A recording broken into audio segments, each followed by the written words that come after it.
جس نے یہ زندگی دی ہے صرف وہی اس قابل ہے کہ یہ اسی کی پسند کے مطابق گزاری جائے. اس کی پسند و ناپسند ہم قرآن مجید میں پڑھ لیتے ہیں اور پڑھتے رہتے ہیں، لیکن جاننا ایک بات ہوتی ہے اور اس کے بعد اسے اپنی زندگی کا حصہ بنانا ایک دوسرا مرحلہ ہوتا ہے. لہذا بہت ضروری ہے کہ ہم جینے کے طریقے بھی سیکھیں اور مرنے کے بھی. جس کو جینا نہ آیا اس کی موت کیسی ہوگی؟ جس کا آغاز ہی اچھا نہیں اس کا انجام کیا اچھا ہوگا؟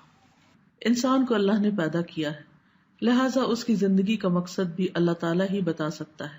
وہی زیادہ حقدار ہے کہ وہ انسان کو بتائے کہ اسے زندگی کیسے بسر کرنا ہے.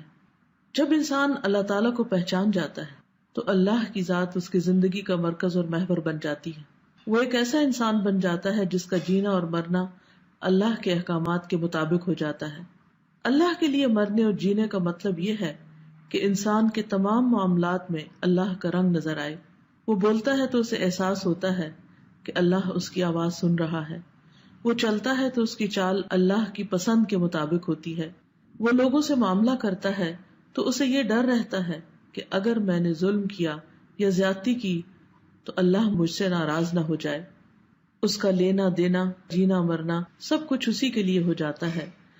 اس بات پر غور کریں تو پتہ چلتا ہے کہ انسان کی زندگی اللہ کی مرضی کے مطابق اسی وقت ہوتی ہے جب اس کی خواہشات، جذبات، دلچسپیاں، تعلقات، محبت اور نفرت اللہ کے تابع ہو جاتی ہے، اور یہی چیز دنیا اور آخرت میں کامیابی کا ذریعہ بنتی ہے. اگر کوئی شخص اس طریقہ زندگی کو چھوڑ کر زندگی بسر کرنا چاہتا ہے، اپنی خواہشات پر مبنی اور اپنی ہی پسند کی زندگی بسر کرنا چاہتا ہے جو اللہ سبحانہ وتعالیٰ کی پسند سے ٹکراتی ہو، تو وہ اللہ سبحانہ وتعالیٰ کے ہاں قبول نہیں.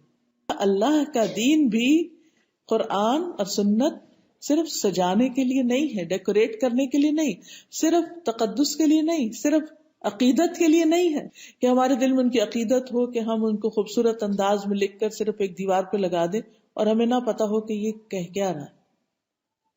اچھی زندگی بسر کرنے کے لیے اور زیادہ سے زیادہ اس زندگی میں، اس دنیا کی زندگی میں بہترین انسان بن کر رہنے کے لیے، اور پھر برزخ کی زندگی کو خوبصورت بنانے کے لیے، اور اپنی آخرت کی ہمیشہ ہمیشہ کی زندگی کو خوبصورت بنانے کے لیے ایک ہی بات ہے، اور وہ ہے اس دین کو صحیح طور پر سمجھنا، اس کو جاننا، قرآن مجید اور نبی صلی اللہ علیہ وسلم کی سیرت اور سنت کے ساتھ مضبوط تعلق قائم کرنا، اس کو اپنے روزانہ کی زندگی میں اس طرح شامل کر لینا جس طرح ہم اپنے صحت کے لیے ایکسرسائز کو، کھانے پینے کو اور باقی چیزوں کو ضروری سمجھتے ہیں. اور جہاں کہیں ہمارا گزارا کھانے اور ایکسرسائز سے نہیں ہوتا وہاں ہم مزید سپلیمنٹس، وٹامنز یا پھر کوئی دوا کی ضرورت ہو تو وہ بھی لیتے ہیں تاکہ ہم ہیلدی انسان کے طور پر اس زندگی کو انجوائے کر سکیں. تو اسی طرح اگر ہم آخرت کو انجوائے کرنا چاہتے ہیں اور ایون دنیا کو بھی سکون کے ساتھ بسر کرنا چاہتے ہیں تو ہمارے لیے لازم ہے کہ ہم ان احکامات کو جانیں جو اللہ سبحانہ وتعالیٰ نے اپنے بندوں کے لیے اس دنیا میں بھیجے ہیں. جس کے اعمال اس کے مطابق ہوں گے وہ کامیاب ہو جائیں گے، اور جس کے اس کے اپوزٹ ہوں گے وہ ناکام ہو جائیں گے. اس لیے ہمیں یہ ساری چیزیں ایک کے بعد ایک، چاہے وہ ایمان سے متعلق ہو، چاہے وہ ہمارے روزمرہ کی عبادات سے متعلق ہو، چاہے معاملات سے متعلق ہو، چاہے ادب آداب اور مینرز سے متعلق ہو، سونے جاگنے کھانے پینے اٹھنے بیٹھنے کے، میل ملاقات دوستی، ہر چیز کے جو آداب ہمیں زندگی میں سکھائے گئے ہیں، ہمارے دین نے ہمیں بتائے، ان سب چیزوں کے مطابق پھر ہمیں اپنی زندگی کو ڈھالنا ہوگا. انسان کی یہ نیچر ہے کہ وہ جس ماحول میں جاتا ہے اس کی بہت سی چیزوں کو دیکھ کر وہ اڈاپٹ کر لیتا ہے.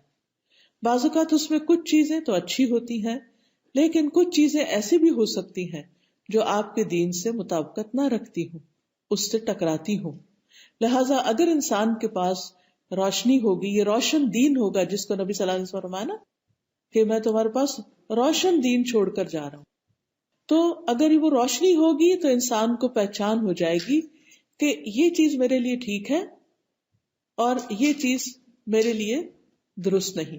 بالکل ایسے ہی جیسے ہر انسان کو کچھ چیزیں کھانے پینے میں فائدہ دیتی ہیں، لیکن کچھ چیزوں سے اس کو الرجی ہوتی ہے، یا کچھ چیزیں اس کو سوٹ نہیں کرتی، یا کچھ چیزیں کھانے کے بعد وہ کمفرٹیبل نہیں رہتا، اس کا سسٹم اس کو ایکسپٹ نہیں کرتا، تو اس کو پھر کیا کرنا پڑتا ہے؟ ان چیزوں کو چھوڑنا پڑتا ہے. ورنہ بعض الرجیز تو آپ نے دیکھا ہوگا اتنی شدید ہوتی ہیں کہ لائف بھی رسک پر آ جاتی ہے اگر ان چیزوں کو نہ چھوڑا جائے.